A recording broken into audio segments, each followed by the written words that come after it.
है। इस समय आप लोगों को कुछ चीजें बतानी बहुत आवाज़ है। पहला संस्कार जो होता है वो पुंसवन संस्कार होता है।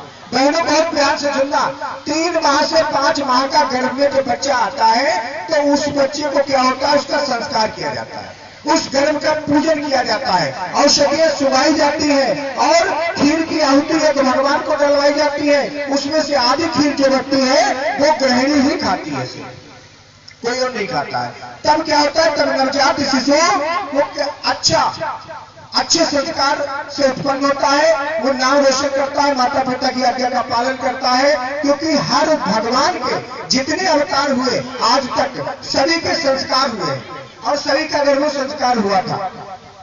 इसीलिए पहला संस्कार पुंसवन संस्कार है। अभिमन्यु जब मारे गए तो उस समय अभिमन्यु चक्रव्यूह में जब जाने को थे तो उन्होंने कहा कि हम 6 द्वार तोड़ देंगे कि 7वां द्वार तोड़ने नहीं बचे।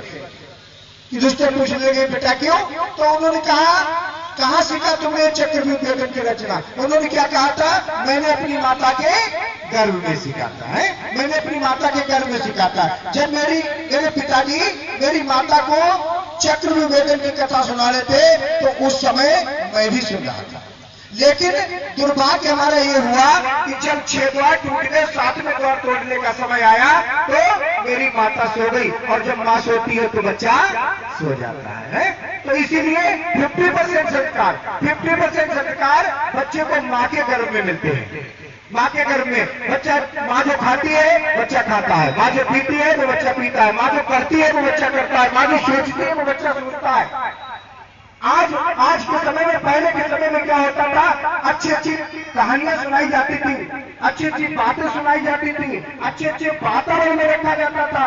माता सीता के गर्भ में जब नर और कुछ थे तो माता सीता कहाँ चली गई, वन में चली गई है, और वन में ऋषि वाल्मीकि के आश्रम में पली, और उसमें उन्होंने अपने बच्चों को महान तपस्वी बनाया। और ऐसे तपस्वी बने जिनका आज इतिहास जब तक पृथ्वी आकाश रहेगा उनका नाम अमर रहेगा, है। तो क्यों, क्योंकि उस समय, लेकिन आज की स्थिति क्या है, आज घरों में क्या लगा है, टीवी लगी है, घर में अश्लील चित्र लगे हैं, बाबे के टीवियों के चित्र लगे हैं। तो वो गृहिणी जब देखती है तब वैसे ही उसके भाव बच्चे बन जाते हैं, बच्चे के वैसे ही भाव बन जाते हैं। तरह तरह का खाना है, भाग चमच खाना है, ये हमारे लिए भाग चमच नहीं बना, ये राक्षसों की प्रवृत्ति है। और इसमें संस्कारों में दिया भी स्पष्ट है कि हे भक्त जगह मानव शरीर से बड़े भाग्य से पाते हैं, है सुर दुर्लभ ये मानव तन सब ग्रंथ सभी ये गाते हैं। उसके बाद दिया है, पर नर्तन पाकर ही कोई नहीं कहला सकता है मानव, पर नर्तन पाकर ही कोई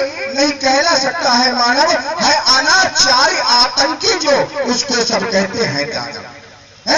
मनुष्य एक ही सा है, नाक कान मुंह सब एक सा है, लेकिन उसके विचारों में फर्क है। वो किसी का विचार अत्याचारी, दुराचारी, पापाचारी का है तो, और किसी का विचार अच्छा है, ऋषियों का विचार है। इसीलिए भाई मैंने ये पहला संस्कार मैंने आपको बताया बहुत संक्षेप में।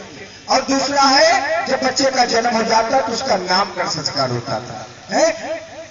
और तीसरे, फिर उसके बाद में धीरे धीरे संस्कार बढ़ते जाते हैं। एक संस्कार आता है मुंडन संस्कार। बच्चे के मुंडन क्यों होता है, बच्चे के बाल क्यों उतरवाए जाते हैं, बताओ कोई बहनें बता सकती हैं?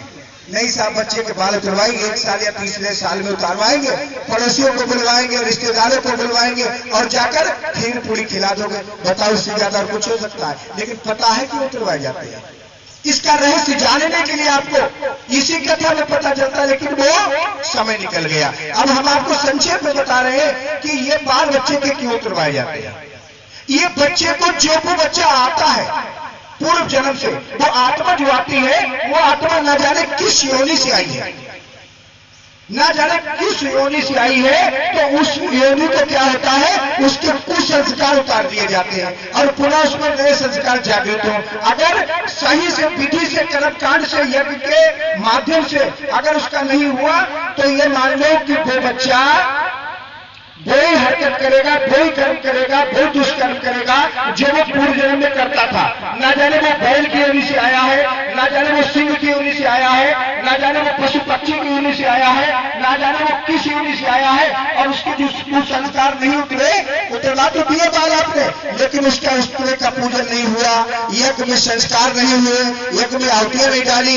और एक बात और है, जो भी संस्कार होते हैं जन्म से लेकर अंत समय तक, जन्म से लेकर और अंत समय तक जो भी संस्कार होते हैं वो यज्ञ भगवान की साक्षी में होते हैं, क्योंकि यज्ञ पिता और गायत्री माता ये यज्ञ भगवान की साक्षी में होते हैं। गायत्री माता गायत्री मंत्र के द्वारा होते हैं। अगर वो संस्कार नहीं होते, आज सारी दुनिया दुखी है। बताओ कौन सुखी है? एक भी घर में सुख और शांति हो तो बता दो, एक भी घर में सुख और शांति हो तो बता दो। क्यों? क्योंकि सारी दुनिया इसलिए दुखी है कि आज हम लोगों को सही दिशा नहीं मिली, हम लोग सही दिशा को नहीं जानते। हम लोगों को क्या करना चाहिए, क्या नहीं करना चाहिए, क्या खाना चाहिए, क्या नहीं खाना चाहिए, कब सोना चाहिए, कब नहीं सोना चाहिए, किसी को नहीं आता है। जीवन जीने की कला नहीं आती है। जब जीवन जीने की कला मनुष्य को आ जाएगी तो वो देवता बन जाएगा और उसका घर स्वर्गीय वातावरण में बदल जाएगा।